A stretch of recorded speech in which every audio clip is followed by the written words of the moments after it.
Well, we had a lot of information dropped by Nintendo yesterday with their investors briefing for the first half of their current fiscal year. We're technically halfway through it. It'll be ending at the end of March, and then the beginning of April starts their next fiscal year. But some interesting things popped up here that have been going around online because Nintendo does appear to at least get questioned from investors around what their plans are after the Switch, which means what are you doing for your next generation platform? And thought we'd go over that one here today. Guys, if you enjoyed these videos, make sure that like button helps out a ton. And if you're new here to the Spawn Wave channel, make sure you subscribe down below. So first of all, let's go over here. This is their page that they post up all of their information on this, the investors relations information. You can check it out. They have quite a bit of stuff here, which also goes back in time to like their original Famicom system. They have stuff for the 64, the Game Boy, all of this when it comes to sales data, and it's kind of cool to look back on that. However, they do post up a lot of things for investors, which at times can give us an insight as to how Nintendo is navigating the current trends and what they're going to be doing over the next couple of years, and yes, even leading up to the next generation for the Switch. There was this slide that seems to be making the rounds online right now because it does have kind of the play on like, oh, what's after the Switch, right? There's a nice little question mark there. They have 20XX, so they're releasing it in the same year as Mega Man Powered Up, I guess. Integrated hardware, software, next gaming system. So there you have it. This is in a full PDF that they released for investors. Next gaming system. It's in writing there. Also, they completely forgot about the Wii U and I guess the 3DS, although look, the Wii was successful for them. The Wii U, not so much. Although the 3DS was pretty successful for them. But I guess compared to the DS, the 3DS sold half those numbers. So Nintendo is just kind of putting their strengths up here, right, next to the Switch, which has been a great success for them as they've gone along here since 2017. The issue with this slide is we actually saw it back in 2020. This was September 2020. Where similar headline, surprise, Nintendo says its next console is going to be very much like its other consoles. Essentially, this was them just reaffirming to investors that they do have plans going forward for something else after the Switch. Go figure, Nintendo's going to have another console someday, right? So, unfortunately, this isn't like brand new information. However, there are a few things to take away from the some of the other slides that they posted up when it comes to what their plans are going forward for the new platform. Now, if you look back here at this slide, something that seems to they've really be double down, even tripling down on right now, is their Nintendo account. See, when they first showed that slide a year ago, sure, they have a Nintendo account, fine. They're building some stuff on top of it with value-added services, which we're seeing more and more now where they've done these game trials. And then they're also doing Nintendo 64 and Genesis in that expansion pack. And they do say they're expanding their Nintendo IP, which, yes, we're seeing that a lot. Even with something like Metroid, where they seem to be trying to build that out. We just had Metroid Dread release. We hear talks about Metroid Prime getting some sort of remake next year. And then, hey, maybe the year after that, Metroid Prime 4 comes out. We could seriously have a string of years where we have Metroid game released every single year. That would be a really cool timeline to live in, and I hope that's the case here coming up. But looking at what they have here for their future outlook going into their next generation system, Nintendo account, that seems to be something they are talking about a lot. In fact, they even mention it when it comes to other things they're doing outside of gaming. They mention it with their theme parks. That's a big deal that they're trying to build out currently. It reaches a very broad audience, and what Nintendo is trying to do with that Nintendo account is circle everything back around to their dedicated gaming hardware. I mean, they actually have a slide that shows the Switch in the middle, big red circle with the Nintendo account and everything kind of pointing at it. The Nintendo account, of course, is something that Nintendo can use to then track your spending and just keep you in their ecosystem. We've talked about this with Microsoft and Sony, how they have both been trying to build out their ecosystem, Microsoft expanding even to Windows PC, as well as Sony, right? But Nintendo is doing the same thing, just not necessarily the same way. They're building out theme parks. They're heavily going into mobile. And I know people have said, oh, well, it seems like they're kind of stepping away from mobile. They just had a new Pikmin game come out. Pokemon Go is super popular for them. I know that's technically the Pokemon company, but they also have like Mario Kart Tour, Animal Crossing Pocket Camp. It's not like they've completely abandoned the idea of mobile gaming. Of course, they are doing their movie that's coming up, and it sounds like, based on some questions from investors, they have some other ones coming up. We've heard rumors around a Donkey Kong movie. And then they have merchandise, obviously, that plays into that. We'll see, I'm sure, things with more amiibos and even things outside of that, as they're doing a lot of collaborations with places like Lego. They also did that whole demo with the theme parks where you get like the band and it tracks your progress as you go through and you earn different rewards. So Nintendo is certainly doubling down, tripling down, quadrupling down on this whole Nintendo account situation, all of which they're trying to have come back to the Switch.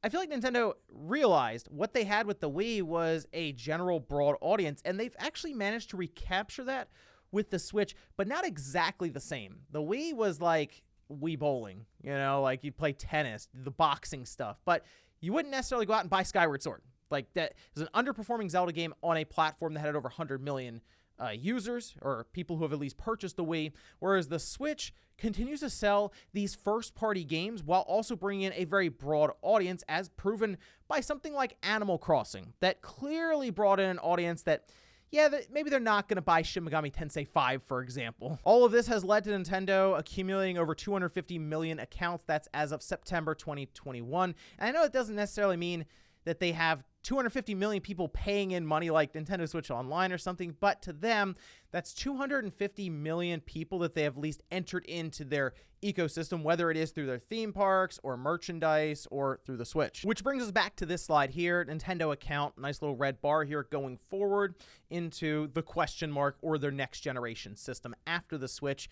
It does appear that Nintendo has been working to tie everything together with your Nintendo account so that when we do go forward, you don't leave your purchases behind. This is something that I feel like Nintendo actually hasn't been criticized for as much with the Wii U or even the Wii. I know the Wii to the Wii U had like some sort of program where you transfer your stuff over, but it wasn't like how we see with other platforms where if you're on Xbox, you sign in and everything just kind of pops up in your account. Same with Sony now going to the PS5. It was very easy basically to go back and re-download anything I wanted to. It seems like Nintendo is getting on board with that, so we don't have the situation where you go from the Wii U to the Switch. I know a lot of people mention the Virtual Console, and they're like, how many times have I bought that game over and over and over again on different platforms? Well, you shouldn't have to, because Nintendo should have adopted this idea a while ago. Now, I mentioned they also had Q&A with some of these investors, and there were actually some pretty good questions asked here. For example, they did address the whole semiconductor shortage. What is Nintendo doing to at least try to lessen the overall impact for it on, well, their lowered expectations for Switch consoles. They're not able to hit what they had originally set out for, and they've lowered it to 24 million. Oh no, right? Like, wow, they're only going to sell 24 million systems this year. Whew, what a shame. But we can see the answer here for how they are trying to figure out this shortage, seeing a little bit of impact, reviewing designs to reduce the impact on the business. That could be a few things. They could be redesigning the internals of the system itself, the Switch. There are other things right now that are hard to get outside of just, say, creating an X1. There could be different parts around how power delivery is done in the system, a tiny little chip inside of it that might be less than $1, but it's very difficult to find. This has been mentioned by Toshiba and Samsung. While we have been focusing on NVIDIA and AMD and these, these super powerful GPUs and just getting that silicone, that chip, it's been difficult. Finding other smaller chips are also very hard. Remember, all this stuff has to come together to build one system. So you figure they may be redesigning it schematically even on kind of how they can put it together and lessen the need for all these different parts, or just parts that are harder to get. Maybe there is a part they can substitute in that's easier and they just kind of draw it up differently. Remember, Sony is doing something similar with their PlayStation 5. We saw them remove a whole chunk of copper out of that system in order to, I'm sure, keep costs down around certain metals. So it wouldn't shock me if Nintendo quietly revised the Switch in some way. Nothing meaningful, just in their end, a way that they can get more parts and at least keep costs similar or just be able to keep production going, which could also be playing into Nintendo's plans going forward when they get to next generation, because we can see this. What can you say about 20XX next gen device? Nothing they can say now.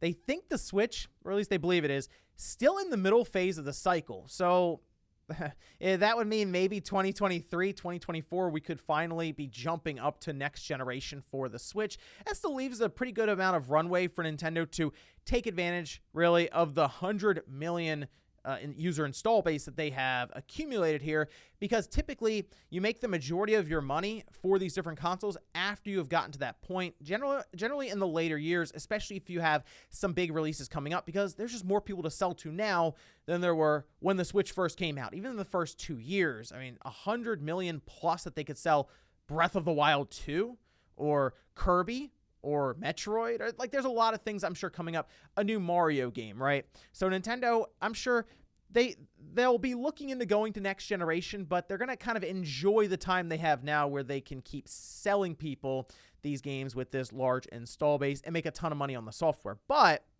it doesn't necessarily mean they wouldn't be looking into a revision of some kind just to continue making this generation go. Like, there is a point where we look at the Switch and go, yeah, that thing needs some help. Even when first-party games are starting to struggle, whether it's through frame rate or resolution.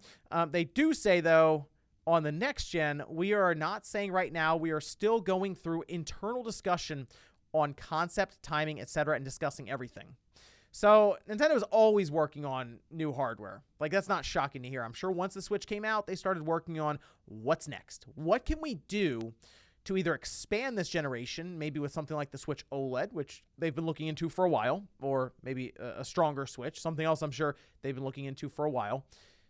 But they bring up concept that concerns me a little bit. Like, I get concerned at times that Nintendo would look at the Switch and say, wow, that worked really well.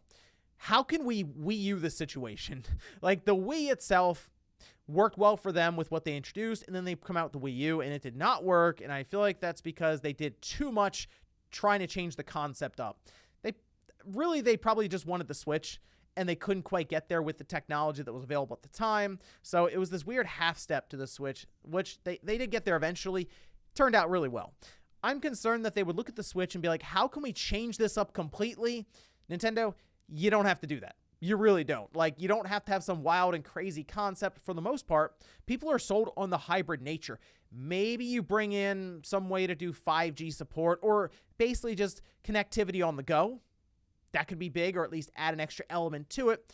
And of course, you just build on the overall device itself when it comes to its form factor and its ability to play, I would say, higher end games, or just better frame rate, higher graphical fidelity, those kinds of things. Just essentially update the Switch as we go along. It doesn't need a massive radical design. And I think over the next year or two, you're gonna see more pressure come in from investors with Nintendo for these Q&As about what's after the Switch. What's the next gen device coming up? Because that's what they want. They want to know what's next, what are we going to make money on after this, and how can you continue to surprise and wow the general public with these different systems and games. So yes, that's certainly going to be coming up a lot as we go along. Maybe Nintendo just keeps showing them that same slide because it kind of seems like a lot of people forgot we saw it a year ago. But let me know what you guys think about this one down below. There we have it, Nintendo at least acknowledging that they're working on another Switch, and also acknowledging that Nintendo account seems to be something they're going to be pursuing